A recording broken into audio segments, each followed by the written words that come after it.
एक भक्त आहे भगवंताचे, तुम्ही ऐकलं असेल, सूरदास नाव ऐकलं? सूरदास हे डोळ्याने पूर्ण अंध होते. बाकी भगवंताच्या आरतीला जायचे सूरदासजी रोज सकाळी पहाटे मंगल आरतीला. किती वाजता?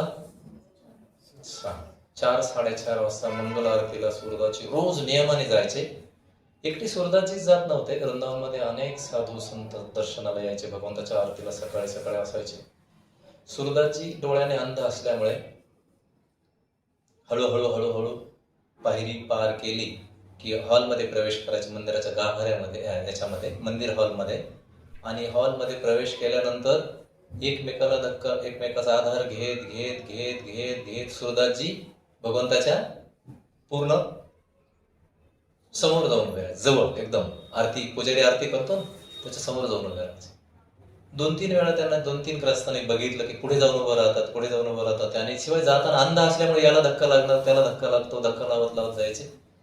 जेव्हा पुढे जाऊन उभे राहायचे त्यावेळेस एक दिवस एक ग्रस्ताने विचारलं त्यांना, सूरदासजी आप तो अंधे हो, तुम्ही तर मग एवढी धडपड करून पुढे काय, तुम्हाला काय दिसतं तिकडे जाऊन? तिकडे जाय करतो तरी बाजूला भरायचं, आंधळ्या ग्रस्तांना मागे उभं राहायचं ना, तिकडे पुढे का जातात? क्यों ना जाऊ, जाऊन करता काय? काही दिसतं का पुढे गेल्या?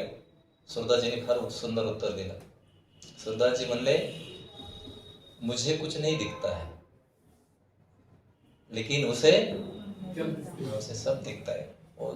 वो तो मुझे देखता है ना, चाहे मला न दिसू द्या, पण ते मला पाहतात ना. मग मी काय केलं पाहिजे? लक्षात आलं?